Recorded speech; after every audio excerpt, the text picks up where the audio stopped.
হ্যাঁ, এরপরে আমাদের এই যে অ্যাপস আছে জিপিএস 51, ঠিক আছে? জিপিএস 51 ওপেন করবেন। ওপেন করার পর লগ ইন করার পরে এখানে মাইতে যাবেন, ঠিক আছে? অ্যাড ডিভাইস দেখেন, এখানে অ্যাড ডিভাইসে যাবেন।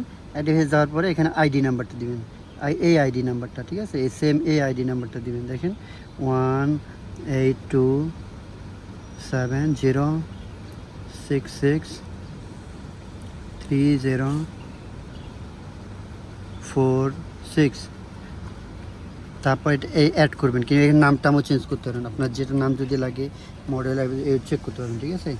তো এরপরে অ্যাড করবেন, কি অ্যাড করার পর কানেক্টেড হয়ে যাবে। কানেক্টেড হয়ে গেলে আপনি এখানে দেবেন ডিভাইসে গেলে এই যে এখানে, ঠিক আছে? এরপরে এই যে ভিডিওতে যাবেন, একটু টাইম নেবে অবশ্য, নেটওয়ার্কের ব্যাপার আছে। চলে আসছে, এটা হলো আমাদের ব্যাক ক্যামেরা, ঠিক আছে?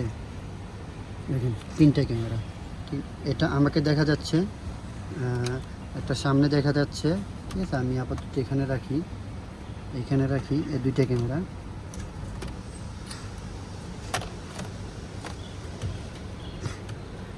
এখানে রাখি, এইটা হচ্ছে আমাদের ব্যাক ক্যামেরা আর কি। দেখেন এটা হচ্ছে আমাদের ব্যাক ক্যামেরা, এটা ব্যাক ক্যামেরা আর কি। সো এই পর্যন্তই। এখানে অনেকগুলো অপশান পাবেন, দেখেন এখানে অনেক কিছু অপশান আছে আর কি।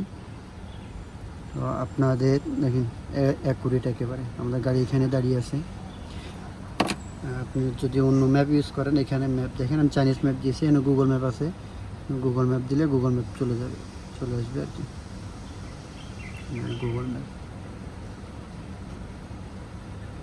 এই পর্যন্তই। আপনাদের যদি আরও ইনফরমেশন জানার থাকে তাহলে আপনি আমাকে নক করবেন হোয়াটসঅ্যাপে কিংবা ফেসবুক পেজে। ওকে, থ্যাংক ইউ।